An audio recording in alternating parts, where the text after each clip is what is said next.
you don't love your work, you're never going to be great at it. If you can get your work life to be where you enjoy half of it, that is amazing, because very few people ever achieve that. Because the truth is, everything comes with overhead. That's reality. Everything comes with pieces that you don't like. Every job comes with pieces you don't like. And we need to say, that's part of it. You have to figure out how to set up your life in such a way that you can minimize the things. And I find people don't dislike hard work. What people dislike is being out of control. Like, they can't control their life, they can't control their environment. This happens to me when I get overscheduled. I hate being overscheduled. I want some time to be able to think and free myself. We all have the same amount of time in the world. Nobody has more time than anybody else. And when you become a very successful person, one of the things, you start to get overscheduled. If you don't love your work, you're never going to be great at it. The other thing I would suggest to any young person, even before they start their career, is to really think about their choices.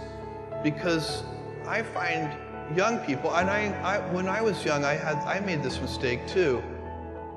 You can get very fixed on your gifts. So everybody has gifts. You know, you have gifts and you have things that you didn't get gifted. Maybe you're extremely beautiful, maybe you're extremely good at mathematics, there are a lot of things that you can be given. But those things can confuse you because they're not the things that construct your life. It's your choices that construct your life, not your gifts. You can celebrate your gifts, be proud of them, be happy of them. Actually, don't be proud of them, be celebratory of them, but you can't be proud because they're gifts. They were given to you. You didn't earn them. You can only be proud of the things you earn. And so, as I got older, I started to realize I wasn't proud of my gifts. I was always good at school. School was always easy for me, and I was always proud that I was a great student. I got A's in all my classes. I was good at math, all of that. And I thought that's who I was, but it's not true. Those are the things that are gifts. What was hard for me is deciding to work hard, deciding to use my gifts in certain ways, to challenge myself, to do things that I didn't think I could do, to put myself in uncomfortable situations. You can choose a life of ease and comfort, or you can choose a life of service and adventure. Which one of those, when you're 90 years old, are you going to be more proud of?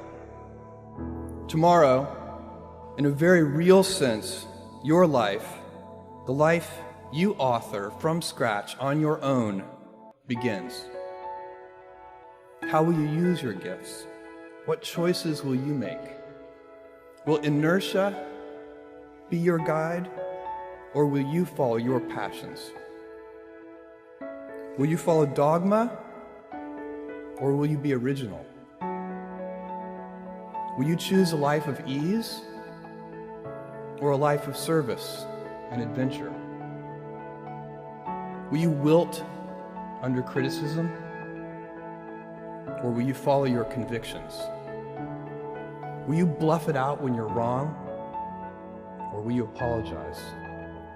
Will you guard your heart against rejection, or will you act when you fall in love?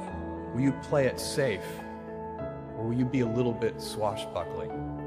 When it's tough, will you give up, or will you be relentless? Will you be a cynic, or will you be a builder?